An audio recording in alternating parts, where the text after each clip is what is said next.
In this video, we are going to be looking at the larynx and various structures associated with it. So this is the anterior view. It's as if you're looking at someone's neck from the front. And right away, you notice there's a lot of structures associated with the larynx. Starting at the top right here, we have this flap, which is the epiglottis. And the epiglottis is very important because it prevents food particles as well as liquids from entering your airway when you're swallowing. So when you're swallowing, what happens is your larynx actually pushes up against the epiglottis, and it creates a tight seal that prevents things from going in. If you're trying to swallow and talk at the same time, then there's not going to be a tight seal being created, and it's possible for food to enter your airway and therefore causing choking. We can take a look at the airway from the top, and the opening that leads into the airway or the trachea, that opening that we see right here, that is called the glottis. And essentially, epi means on top, and so the epiglottis is on top of the glottis, okay, covering it again when you're swallowing.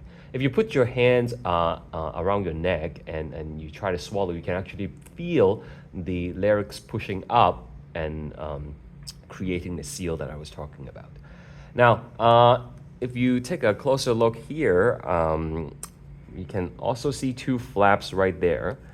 Those are actually your vocal cords, and the vocal cords are a pair of skeletal muscle, if you would, that you can control the tension, and when air passes through them, it's going to allow you to create sound. Now, the key thing to know is air needs to be moving through your airway in order for you to create sound. So if you pinch your nose and close your mouth and you try to hum a song, for example, that's not going to be possible. Because if you close all the openings, there's no air movement, and the vocal cords are not going to vibrate, and you're not going to be able to make any sound.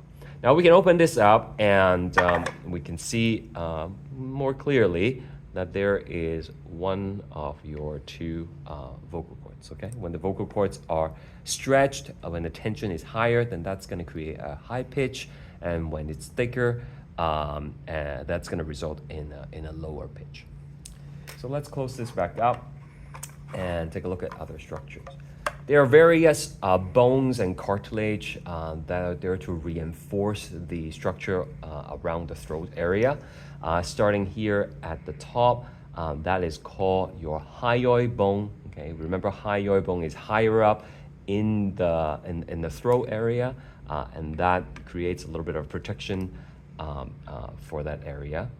Further down, we have this big cartilage structure. It's called the thyroid cartilage, and that the shape of it is actually more prominent in males, and that forms the so-called Adam's apple.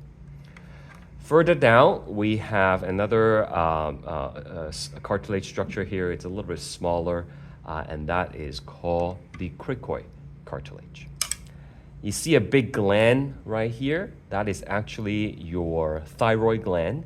At this point of the course, you haven't really learned much about the thyroid gland yet. We will later on in the endocrine system.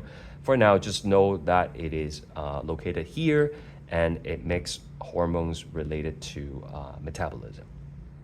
Further down, we can see there are these rings. These are cartilage rings that are protecting your trachea. And the rings are actually not a full, complete circle. If we look at it all the way to the back, you can see it kind of have a gap at the posterior side. That's because this structure over here, that is your esophagus. Right? So the esophagus is parallel to your trachea, to your airway, and it's located behind your trachea. And so you don't want to have the cartilage ring restricting the esophagus. We need it to be flexible for food to go down. And that's why if you follow these cartilage, it forms what's called a C-shaped cartilage ring. So let's open this up. You can probably see it a little bit better. This whole thing where the pencil is, that's your trachea. And at the back, that's the esophagus. Okay? Okay, the trachea is always going to be held open by the cartilage, but the esophagus is actually closed unless you are swallowing food or liquid, and then it's gonna open up a little bit. Okay, so that's all the structures you have to know for the larynx.